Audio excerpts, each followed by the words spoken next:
It's Tuesday morning குழந்தைங்களோட லஞ்சுக்கு சாம்பார் இட்லி தான் கொடுத்துருந்தேன். சாம்பார் வைக்கிறதுக்கு நான் குக்கரில் ஒரு 1.5 சுட்டி துவரம் பருப்பு நல்லா குழைய வேக வச்சு எடுத்துக்கிட்டேன். அதுக்கப்புறம் அது ஒரு பாத்திரத்தில் ட்ரான்ஸ்ஃபர் பண்ணிவிட்டு வீட்டில் அரைச்ச சாம்பார் பொடி 1 டேபிள் ஸ்பூன் அண்ட் ஒரு சின்ன நெல்லிக்காய் சைஸ் அளவு புளி கரைச்சி சேர்த்துருக்கேன். அண்ட் கூடவே 2 மீடியம் சைஸ் முள்ளங்கி அதுவும் ஸ்லைஸ் பண்ணி ஆட் பண்ணியிருக்கேன் தோல் எடுத்துகிட்டு. ஸோ இதெல்லாம் பச்சை வாசனை போகிற அளவுக்கு கொதிச்சு வரட்டும். சைட் பை சைடு தாளிப்பும் ரெடி ஆகிட்டுருக்கு அண்ட் இட்லியும் ஊற்றி வச்சுருக்கேன், அதுவும் ரெடி ஆகிட்டுருக்கு. தாளிப்புக்கு எப்பவும் போல் கடுகு கடலப்பருப்புலாம் சேர்த்து சின்ன வெங்காயம் ஆட் பண்ணி டேஸ்ட் நல்லாயிருக்கும். ஸோ சின்ன வெங்காயம் தக்காளி எல்லாம் சேர்த்து நல்லா வதக்கி அதுவும் இது கூட ஆட் பண்ணிக்கலாம்.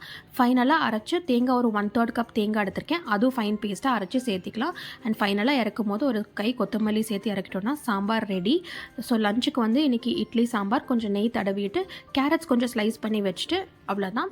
அண்ட் ஸ்நாக்குக்கு வந்து கார்ன் வேக வச்சு கொடுத்துருக்கேன், ஸ்வீட் கார்ன். அண்ட் அது கூடவே ஒரு வால்நட் வச்சுருக்கேன். ஸோ இதான் இன்றைக்கி lunch and snack for the day. குழந்தைங்கள ரெடி பண்ணி 8 o'clock அனுப்பிச்சிட்டு அதுக்கப்புறம் நம்ம வேலைகளை ஒன்றா ஸ்டார்ட் பண்ண